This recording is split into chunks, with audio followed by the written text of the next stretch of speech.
Medou Ndjemba qui nous a accompagnés jusqu'à 7 heures mais qui est obligé de nous quitter pour aller dans un studio juste à côté pour d'autres travaux qui l'attendent.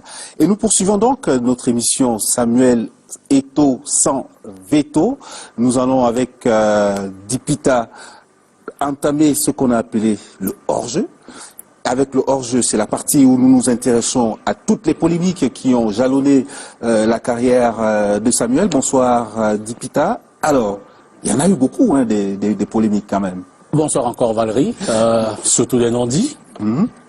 Samuel, dites-moi, Renaître, c'est le titre du livre de Nathalie Nkwa. Vous recommanderez ce livre à votre fille? Si mes enfants décident de lire un livre, je ne m'y opposerai pas, sauf si ce sont des livres pour adultes. Je pense que mon devoir de père, c'est d'accompagner mes enfants, mais de laisser aussi un certain choix à mes enfants. Vous êtes content de voir cette renaissance? Nathalie, qui dit être partie d'une vie légère pour une prise de conscience et se donne un nouveau départ, vous dites, vous l'aiderez, vous l'accompagnerez, vous pourrez la conseiller sur ce nouveau chemin? Mais vous savez, il y a eu plusieurs antécédents. J'ai pu parler de cette histoire. Je ne parle jamais de cette histoire et je ne le ferai pas aujourd'hui. C'est une histoire sombre de mon passé. Beaucoup de gens ont été blessés avec cette histoire.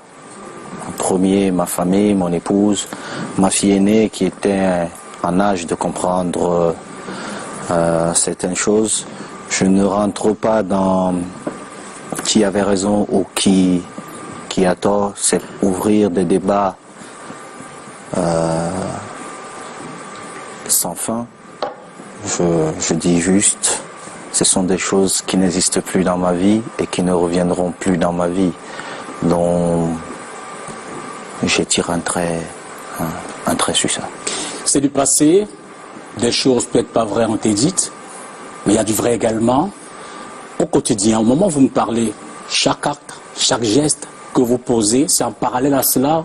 Vous dites, je l'ai en esprit pour ne plus jamais le refaire, vous agissez en conséquence. Oh, Monsieur Dipita, si j'entrais dans ce qui était vrai ou faux, vous serez énormément surpris.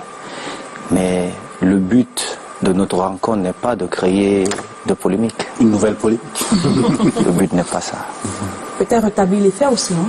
Je pourrais rétablir les faits, ça serait aussi créer beaucoup de polémiques. J'avais opté pour protéger celle que j'avais réellement blessée, qui était mon épouse. Et c'est ce que je continue à faire, parce que c'est la personne la plus importante. Le reste, ceux qui doivent connaître la vérité la connaissent. Après, elle peut être représentée, elle a été présentée sur plusieurs formes. Je respecte, mais je connais la vérité. La justice a lu le droit. Mon épouse j'ai essayé de la protéger autant que je pouvais, ce que j'avais pas réussi à faire avant. Ça, c'est le plus important. Donc, je n'ouvre plus des blessures qui ont trouvé des cicatrices. Et puis,